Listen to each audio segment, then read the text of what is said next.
Hi hello അസ്സലാമലൈക്കും. എന്താണ് എല്ലാവരും വിശേഷങ്ങൾ?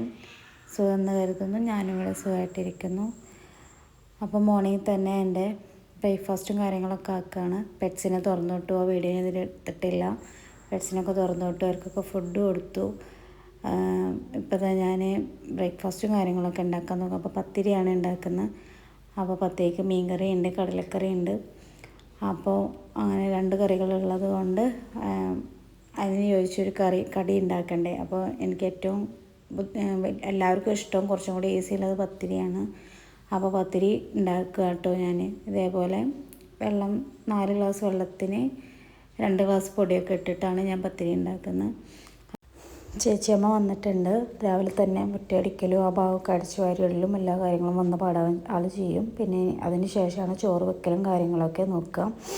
അപ്പോഴത്തേന് ഞാൻ എൻ്റെ പത്തിരിയും ബ്രേക്ക്ഫാസ്റ്റിൻ്റെ കാര്യങ്ങളെല്ലാം ഓക്കെ ആക്കും.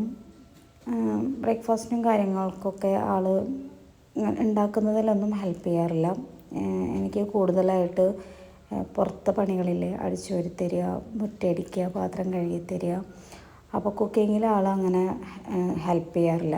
എന്തെങ്കിലുമൊക്കെ ഫിഷ് ഉണ്ടാക്കി തരിക, അരിഞ്ഞ് തരിക, അങ്ങനെ എന്തെങ്കിലുമൊക്കെ കുക്ക് ചെയ്യാറില്ല ആൾക്കത് അത്ര കണ്ടൊരു വശമില്ലാത്ത പരിപാടിയാണ്. അപ്പോൾ അങ്ങനെയൊക്കെയാണ് വിശേഷങ്ങൾ. നിങ്ങളൊക്കെ നിങ്ങളെ വിശേഷങ്ങളും കാര്യങ്ങളൊക്കെ ഒന്ന് കമൻറ്റിലായി പറയുക. എന്തെങ്കിലുമൊക്കെ കാര്യങ്ങൾ അറിയാനുണ്ടെങ്കിൽ അതെല്ലാം ചോദിക്കണം.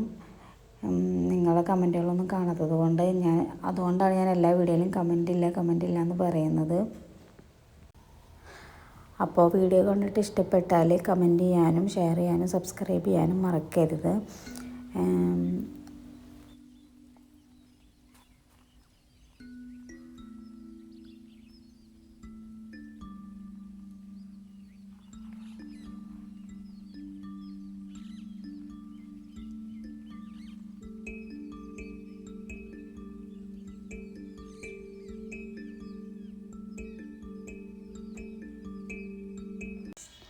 അപ്പോൾ ബ്രേക്ക്ഫാസ്റ്റ് പത്തിരിയും കാര്യങ്ങളൊക്കെ ഏകദേശം ആയി തുടങ്ങിയിട്ടുണ്ട്.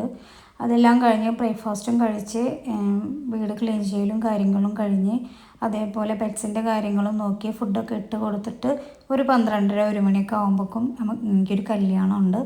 അപ്പോൾ ആ കല്യാണത്തിന് പോകണം. അപ്പോൾ അതിൻ്റെ ഡ്രസ്സിങ്ങും കാര്യങ്ങളും കോസ്റ്റ്യൂമും കാര്യങ്ങളൊക്കെ ഞാനിട്ടിട്ട് വീഡിയോ ആക്കുന്നുണ്ട്. അതൊക്കെ ഒന്ന് കണ്ടു. അതിന് മുന്നായിട്ട് പിന്നെ കുറച്ച് മാങ്ങ പൊട്ടിച്ചിട്ട് പഴുപ്പിക്കാൻ വെക്കണം. അപ്പോൾ വീടിൻ്റെ ഉമ്മറത്ത് തന്നെ ഇങ്ങനെ മാവിൻ്റെ മേലെ നിറച്ച് കായ്ച്ച് നിൽക്കുന്നുണ്ട്.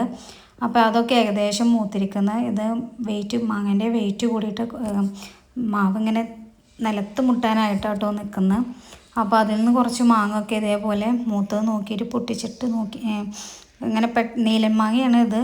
അപ്പോൾ നന്നായി മൂത്ത് വെച്ചെങ്കിലാണ് നല്ല മധുരത്തിൽ കഴിക്കാൻ പറ്റുള്ളൂ, അല്ലെങ്കിൽ പുളിയാവും. കറിയിലൊക്കെ ഇട്ടാൽ നല്ല പുളിയുള്ള മാങ്ങയാണ്. അപ്പോൾ ഇതൊക്കെ ചള്ളാട്ടോ. അപ്പോൾ നല്ല മൂത്തത് മാത്രം നോക്കിയിട്ട് കുറച്ച് പൊട്ടിച്ചു. എന്നിട്ട് അതൊക്കെ പഴുപ്പിക്കാൻ വേണ്ടിയിട്ട് വെക്കണം. അപ്പോൾ ആ ഒരു പരിപാടിയിലാണ്. ഇതെല്ലാം കഴിഞ്ഞിട്ട് വേണം കേട്ടോ മാരേജിന് പോകാനായിട്ട്. അപ്പോൾ ഓരോന്ന് പൊട്ടിച്ചിട്ട് ഞാനിതാ വീടിൻ്റെ ഉമ്മറത്ത് തന്നെ ഓരോന്നാക്കി വെക്കുന്നുണ്ട്. നമ്മളിങ്ങനെ എല്ലാ കൊല്ലവും ഇതേപോലെ മാങ്ങ പൊട്ടിച്ചിട്ട് ഇതേപോലെ പഴുപ്പിക്കാൻ വേണ്ടിയിട്ട് വൈക്കോലിൽ നന്നായി തുടച്ച് വൃത്തിയാക്കിയിട്ട് അതിൻ്റെ ചുണയെല്ലാം കളഞ്ഞിട്ട് തുടച്ച് വൃത്തിയാക്കിയിട്ട് നമ്മൾ ഇങ്ങനെ ഒരു കാർട്ടൂണിൽ കുറച്ച് വൈക്കോലും കാര്യങ്ങളൊക്കെ വെച്ചിട്ട് അങ്ങനെ പഴുപ്പിക്കാൻ വെക്കും കേട്ടോ. നല്ല ടേസ്റ്റുള്ള മാങ്ങ കേട്ടോ ഇത്. കിലോന് 200, 160, 180 രൂപയ്ക്കാണ് ഇപ്പോൾ നമുക്ക് നീലം മാങ്ങയ്ക്ക് റേറ്റ് വരുന്നത്. ഇത് നമ്മളെ വീട്ടിലുണ്ടാകുമ്പോൾ നമുക്ക് യാതൊരു വിലയില്ലാത്ത പോലെയാണ്. ഇത് നമ്മൾ പുറത്തുനിന്ന് വാങ്ങിക്കാൻ പോയാൽ നല്ല റേറ്റിലാണ് നമ്മൾ വാങ്ങിച്ചെടുക്കുന്നത്. അപ്പോൾ ഇതാ ഞാൻ ചെമ്പിലാക്കിയിട്ട് മൂത്ത മാങ്ങ മാത്രം പൊട്ടിച്ചിട്ട് ചെമ്പിലാക്കി നന്നായി തുടച്ചെടുക്കുന്നുണ്ട്. കംപ്ലീറ്റ് അതിൻ്റെ മേലത്തെ പൊടിയും അതേപോലെ ചുണയും എല്ലാം കളഞ്ഞിട്ട് ഇതേപോലെ വൈക്കോലിലാക്കിയിട്ട് നന്നായിട്ട് തുടച്ച് അതിൻ്റെ മേലെ വൈക്കോലും ഇട്ട് ഞാൻ കാർട്ടൂണിലാക്കി സ്റ്റോർ റൂമിൽ സൂക്ഷിച്ചിട്ടുണ്ട്. പിന്നെ അത് കഴിഞ്ഞിട്ടാണ് ഞാൻ ക്ലീനിങ്ങിന് നിന്നത്. അപ്പോൾ ബെഡും കാര്യങ്ങളെല്ലാം ഒന്ന് അടക്കി പുറക്കി വെച്ച് രാവിലെ എണീറ്റ് കഴിഞ്ഞാൽ ബ്രേക്ക്ഫാസ്റ്റും കാര്യങ്ങളും ഉണ്ടാക്കിയതിന് ശേഷമാണ് കേട്ടോ അതൊക്കെ കഴിഞ്ഞതിന് ശേഷമാണ് ഞാൻ ക്ലീനിങ്ങിന് നിൽക്കാറുള്ളൂ. എനിക്ക് അങ്ങനെ നിന്നെങ്കിൽ ഒരു പെർഫെക്ഷൻ വരുള്ളൂ. അപ്പോൾ ഞങ്ങൾ ബ്രേക്ക്ഫാസ്റ്റ് കഴിച്ച് വരുമ്പോൾ ഇപ്പോൾ വെക്കേഷൻ ആയ കാരണം മക്കൾ ആ സമയത്താണ് എണീറ്റ് വരത്തുള്ളൂ. അപ്പോൾ അതുകൊണ്ട് തന്നെ ബ്രേക്ക്ഫാസ്റ്റും കാര്യങ്ങളും കഴിഞ്ഞതിൻ്റെ ശേഷമാണ് ഞാൻ റൂം ക്ലീനിങ്ങിന് നിൽക്കുക. ഇനി സ്കൂളിലെ ടൈമാണെന്നുണ്ടെങ്കിൽ ഞാൻ അവർ പോയ വഴിക്ക് തന്നെ ഞാൻ എല്ലാ റൂമും ക്ലീൻ ചെയ്യാൻ നിൽക്കും. ബെഡ്ഷീറ്റും കാര്യങ്ങളൊക്കെ ഒന്ന് കൊട്ടിയിട്ട് ഒതുക്കാനുള്ളതൊക്കെ ഒന്ന് ഒതുക്കി ഒക്കെ അതിൻ്റേതായ സ്ഥാനത്തെല്ലാം വെച്ച് നല്ല നീറ്റ് ആൻഡ് ക്ലീൻ ആക്കി വെക്കും കേട്ടോ. അപ്പോൾ അങ്ങനെയൊക്കെയാണ് ചെയ്യുന്നത്. പിന്നെ ഇത് കഴിഞ്ഞ് പെറ്റ്സിൻ്റെ കാര്യങ്ങൾ നോക്കാനുണ്ട്. ആ കാര്യങ്ങൾ നോക്കിയതിന് ശേഷം വേണം കേട്ടോ ഞാൻ പറഞ്ഞ പോലെ മാരേജിന് ഇറങ്ങാനായിട്ട്.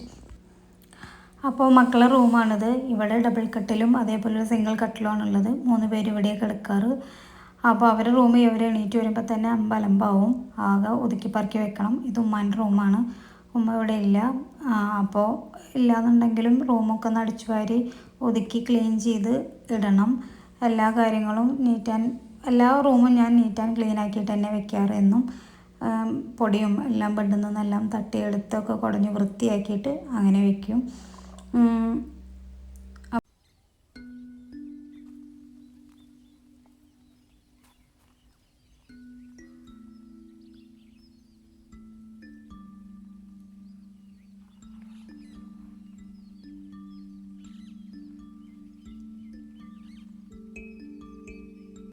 അപ്പോൾ അതൊക്കെ കഴിഞ്ഞതിന് ശേഷം ചേച്ചി അടിച്ചു വരാൻ വന്നിട്ടുണ്ട്. ഒരു ഭാഗത്ത് ചേച്ചിയും ക്ലീൻ ചെയ്യാൻ നിൽക്കും, ഞാനും ക്ലീൻ ചെയ്യാൻ നിൽക്കും. അങ്ങനെ ചേച്ചിക്ക് മുഴുവനായിട്ട് ഞാൻ കൊടുക്കില്ല.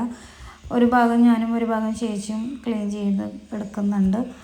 അപ്പോൾ ഇനി എനിക്ക് എന്തെങ്കിലും തിരക്കുള്ള ദിവസമാണെന്നുണ്ട് വെച്ചെങ്കിൽ മുഴുവനായിട്ട് ചേച്ചി തന്നെ ചെയ്യും. ഞാൻ എൻ്റേതായ ജോലികൾ വേറെ എന്തെങ്കിലുമൊക്കെ കാര്യങ്ങളുണ്ടെങ്കിൽ അത് ഞാനും ചെയ്യും. ഇന്നിപ്പോൾ എനിക്ക് പോകേണ്ടത് കാരണം കുറച്ചൊക്കെ കാര്യങ്ങൾ ചേച്ചി തന്നെ ചെയ്തേ.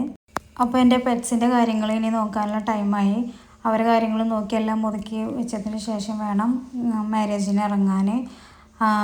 അപ്പോൾ അവരെ കൂടിൻ്റെ അവിടെ എല്ലാ ഭാഗവും ഒന്ന് അടിച്ച് വൃത്തിയാക്കി നീറ്റാക്കി വെച്ച് കൊടുത്തിട്ടുണ്ട്. ഫുഡൊക്കെ വെച്ച് കൊടുക്കണം. ഇനി 3 പേർക്കും 2 പൂച്ചകളുണ്ട്, ഒരു നായ്ക്കുട്ടിയുണ്ട്, പിന്നെ പശുവുണ്ട്.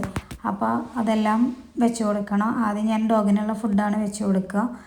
അത് കഴിഞ്ഞിട്ട് പിന്നെ ആ ഡോഗ് ഇരിക്കുന്ന സ്ഥലവും മറ്റുള്ള ഭാഗങ്ങളും എല്ലാം ഒന്ന് അടിച്ച് വൃത്തിയാക്കി ക്ലീനാക്കി കൊടുത്തിട്ട് പിന്നെ അതിൻ്റെ ഉള്ളിൽ കയറ്റും. പിന്നെ അതിന് ശേഷമാണ് പിന്നെ പശുവിന് വെള്ളം കൊടുക്കലും കാര്യങ്ങളും ചെയ്യും. അങ്ങനെ ഓരോന്നായിട്ടാണ് ഞാൻ അതിനിങ്ങനെ ഓരോ റൊട്ടീനായിട്ടാണ് അതിനെ കൊണ്ടുപോകുന്നത്.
അപ്പോൾ ജോലികളും കാര്യങ്ങളെല്ലാം കഴിഞ്ഞു. പിന്നെ മാരേജിന് പോകാനുള്ള റെഡി ആയിട്ട് നിൽക്കുകയാണ്. അപ്പോൾ ഇതാണ് എൻ്റെ ഡ്രസ്സ് വരുന്നത്. പർപ്പിൾ കളറിലുള്ള ചുരിദാറാണ്, കോട്ടൺ ചുരിദാർ. നമുക്കിപ്പോൾ ഈ ചൂടിലും അപ്പോൾ നല്ല ചൂട് കാലത്തും അതേപോലെ മഴക്കാലത്താണെങ്കിലും നല്ല സുഖമുള്ള ചുരിദാറാണ്. പർപ്പിൾ കളറിലാണുള്ളത്. അപ്പോൾ ഇത് ഞങ്ങളുടെ ഷോപ്പിൽ നിന്ന് തന്നെയാണ് എടുത്തിട്ടുള്ളത്. അപ്പോൾ ആർക്കെങ്കിലും ഇഷ്ടപ്പെട്ട് കഴിഞ്ഞാൽ ഒന്ന് കമൻറ്റ് ചെയ്യണം കേട്ടോ. ഈ ചുരിദാർ ഇഷ്ടപ്പെട്ടിട്ടുണ്ടെങ്കിൽ ഒന്ന് കമൻറ്റ് ചെയ്യണേ. അപ്പോൾ ഞങ്ങളിതാ ഹോളിലെത്തി. അപ്പോൾ ഞങ്ങൾ തൊട്ടടുത്തുള്ള ഒരു ഹോൾ തന്നെയാണ്, TMK എന്നാണ് റീജൻസി. അപ്പോൾ അവിടെ പുതുപെണ്ണിനെ ഇങ്ങനെ വരവേൽക്കാനും ചെക്കൻ അത് കണ്ടിട്ട് ഇങ്ങനെ അന്താളിച്ച് നിൽക്കുന്നുണ്ട്. ചെക്കൻ ചിരിക്കുന്നൊന്നുമില്ല. ഒരു ഭയങ്കര എന്തോ ഒരു സാധനത്തിനിങ്ങനെ നോക്കുന്ന പോലെയാണ് ആൾ നോക്കുന്നത്. ഒരു എക്സ്പ്രഷനൊന്നുമില്ല ആൾക്ക്. അപ്പോൾ അതിങ്ങനെ കണ്ടുകൊണ്ടിരിക്കുമ്പോൾ പറഞ്ഞു ഫുഡ് കഴിക്കാത്തവരൊക്കെ പോയിട്ട് ഫുഡ് കഴിക്കാൻ പറഞ്ഞപ്പോൾ അവിടുന്ന് മെല്ലെ അവിടുന്ന് ഇങ്ങോട്ട് പോന്നു. എന്നിട്ട് ഇതാ ഫുഡൊക്കെ അവിടെ എല്ലാവരും അങ്ങനെ വിളമ്പി വെച്ചിട്ടുണ്ട്. അപ്പോൾ നല്ല ബീഫ് ബിരിയാണി ഉണ്ടായിരുന്നു, ചിക്കൻ മന്തി ഉണ്ടായിരുന്നു, ഹണി ചിക്കൻ ഉണ്ടായിരുന്നു,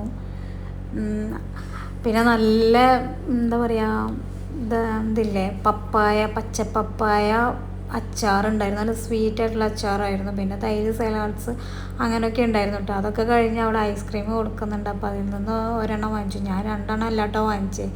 അത് മോൻ്റെതാണ്. അവൻ കൈ കഴുകിയിട്ട് വരാമെന്നിട്ട് എൻ്റെ കയ്യിൽ തന്നിട്ട് പോയതാണ്. അപ്പോൾ ഇത് ഞങ്ങൾ ഓട്ടോയിലാണ് വന്നത്. ഓട്ടോയിൽ തന്നെയാണ് തിരിച്ചു പോകുന്നത്. ചേട്ടനോട് ഭക്ഷണം കഴിച്ചോളാൻ പറഞ്ഞു. അപ്പോൾ വരുന്ന വഴിക്ക് ഓരോരുത്തർ ഭക്ഷണം കഴിച്ച് ഐസ്ക്രീമും പൊക്കി പിടിച്ചാണ് വണ്ടിയിൽ കയറിയത്. അപ്പോൾ ഇന്നത്തെ എൻ്റെ ഒരു ഡേ ഇത്രയ്ക്ക് തന്നെയാണുള്ളത്. കണ്ടു കഴിഞ്ഞാൽ സബ്സ്ക്രൈബ് ചെയ്യുക, ലൈക്ക് ചെയ്യുക, ഷെയർ ചെയ്യുക. Bye bye.